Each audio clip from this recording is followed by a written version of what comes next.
Hey guys, welcome back to the channel. Today we're talking about tips for taking an RV trip to Yellowstone National Park.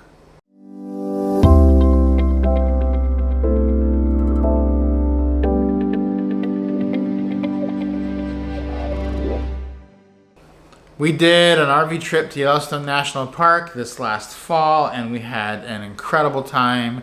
We spent almost a week there and it was one of the best weeks of our whole trip. It's a great park to take an RV. A lot of times when I go to a park and we have an RV or a van or something, and I think, you know, is this going to be hard to drive, or am I going to be a hindrance to everyone else? Not the case at Yellowstone. Every other vehicle is an RV. So it's just so many. A line of RVs. RVs and vans. That's, you know, there's a lot of cars too, but there's more RVs, it seems like, at Yellowstone than any other place we've been. Absolutely. And they have taken that into account, and because of that, there's special considerations made for RVs. So every parking lot you'll find is going to have an RV lot or RV spaces, and it's you know, a lot of times you get to these national parks and it's like, well, where am I going to park? Hard to get in there. Yes. How am I going to get in? How can I get around this corner? Yes. Not the case at Yellowstone. It's great. They do have in many of the attractions, they have a completely separate RV parking lot. Yeah. That's not even connected to. That's not even in the regular parking lot. And they're generally so big that they're not full, even with the car lot is full. Yes, which is nice because that gives you the opportunity to park, whereas a lot of the cars are having to circle around because they can't get into parking spots in the regular lot. You'll be able to find a spot in the RV lot, which is really great. So let's talk about when you should go to Yellowstone in your RV. And we went the last week of September, which honestly is probably a week later than you should go because we got lucky that it wasn't super cold or snowy. It was cold one day. And it did snow one day, but it was very light. But we left the day we left was the day that a lot of things were shutting down. And they start to winterize the park. And we didn't see any snow the whole time. But there are years when you will have trouble that last week. So I would say... Might be cutting it close. Anytime in September is probably a good time to go because the crowds are going to be much less. And you're going to get through stuff. The weather's going to be better. It's not going to be hot. And you're going to see some amazing stuff. You may see some fall colors too, which we did get to see. Yeah, definitely. April, May is also ideal as well on the early side. But again, depending on the weather, like you said, you may still be getting quite a bit of snow even in April and May. I mean, we're talking about Montana, Wyoming here, and so the weather can be pretty wonky.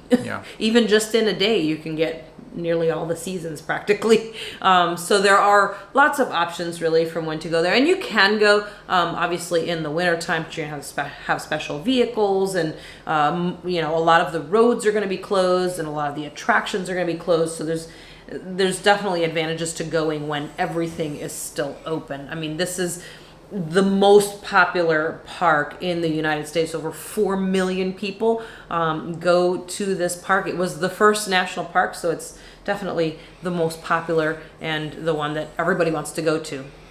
So when you're going to a Yellowstone vacation, the first thing you need to really consider is where are you going to park your RV? Like, what is your strategy? Because this is going to be difficult, and you have a couple options. You can try to get a campground in the park, or you can try to get a campground out of the park. And we've done both. My preference is to get a campground just out of the park. And in West Yellowstone would be the place. And in West Yellowstone, the KOA there at the West Gate is a really nice KOA. It's a really nice campground. And better than a lot of the other KOAs that we've been to. We did quite a few. This was probably one of the best, if not the best one. So the problem with being in the park is twofold. First is that most of the campsites have no services. So there's no electric, none of that. And if you're going to be there for a long time, you're gonna want that likely, unless you have other arrangements. Depends on your RV. But ours, we needed to get the electric hookup, and so we had that there. The second reason is that Yellowstone is such an enormously big park that a lot of the campgrounds in the park are actually further away from the main attractions than the campgrounds outside of the park. So some of the campgrounds in the north inside Yellowstone you might think are good, but they're actually further to Old Faithful than the Westgate KOA. So really look at the map, and on our blog we have a list of attractions, and there's a map that shows everything. You can kind of map that out and see West Yellowstone, the city of West Yellowstone, exists for a reason, and that reason is it's easier to get to a lot of the attractions from there than the park. On top of that, when you're camping out there, you're basically in a city and not a national park. So at night, you have restaurants, you have gas, you have grocery stores, you can restock every day. If you're camping in the park, you have very limited options, and if you want to get something, you have to go back out to West Yellowstone anyway to get your supplies. So you might as well just stay out there rather than have to pay higher prices or do that in the park. Exactly. Yes, and then the other thing that you need to think about is, like you just started talking about, is planning your route, where you're going to go. You have to realize, like you said, this is one of the largest national parks, and it changes a lot. There's a lot of change in elevation. You're going through mountain passes with drop-offs with no railing. You're going to be going through a lot of different areas, and you have to be prepared for that. So you have to plan your route, because there's not access for all vehicles out at all places as well as you go into some of those mountain passes. You do have to think about that as you're driving through. And some of the roads will be under construction, likely. Correct. So check, and you'll know well in advance which ones will, but check and see if they're working on any, because it is basically a figure eight, the loops, and if everything's open, you can just do the loop and then do the other loop. But if one of those roads is closed, then you're going to have to double back. And it can take, from one end to the other, it can take hours to get from one end to the other, especially if there's traffic or if there's bison in the way. So you really want to be efficient with your time there, so you don't waste your days, and figure out where you want to be and what you want to do. One thing that we would recommend that we did is the very first day, the very first thing you do, close to sunset, drive out to Lamar Valley, which is in the north. And that is where the main population of wildlife is. The bison are just in huge numbers out there. Huge numbers. And actually, we were driving down the road, and there was kind of a bison, felt like a stampede. They all came down the hill, right in down front of our river, van, down into the valley. And you'll see so many bison in Lamar Valley that when you see one in the rest of the park, you won't be tempted to stop, because you've seen them already. You'll say, I saw a big stampede of them. And you'll see in the rest of Yellowstone, like near Old Faithful area, if somebody sees a bison, they'll pull the car off to the side to look at it, and you can tell they haven't been to Lamar Valley, because if they'd seen what's in Lamar Valley, they would not be impressed by one lone bison standing off to the side. So save yourself all that trouble, go to Lamar Valley first, and then you won't feel like you have to pull off every time you see a bison, and you'll just save a lot of time, because you're going to see something more spectacular right at the beginning.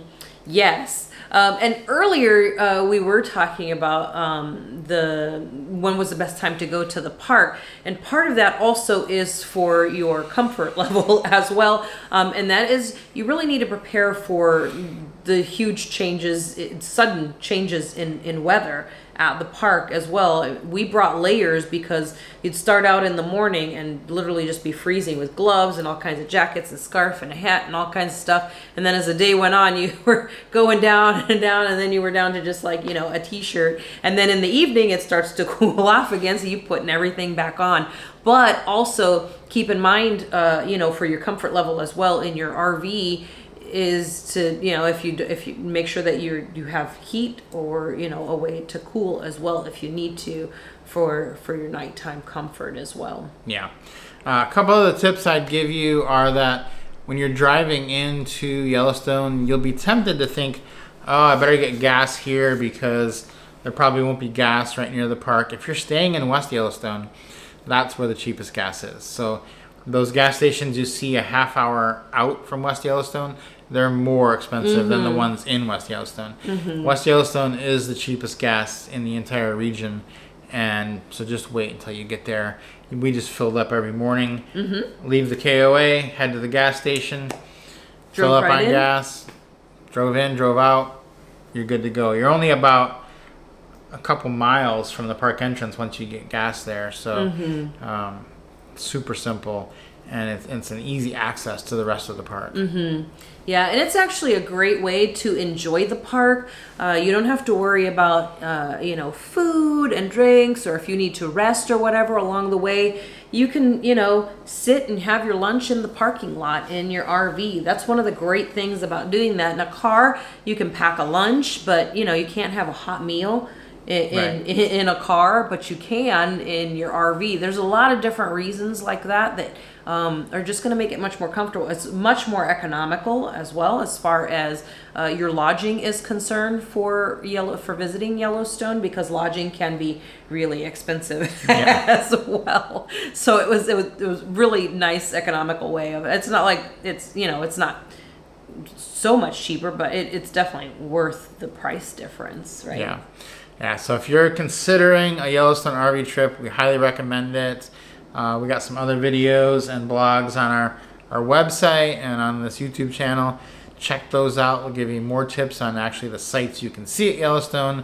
But we just wanted to let you know that an RV trip to Yellowstone is a great idea and one that we highly recommend.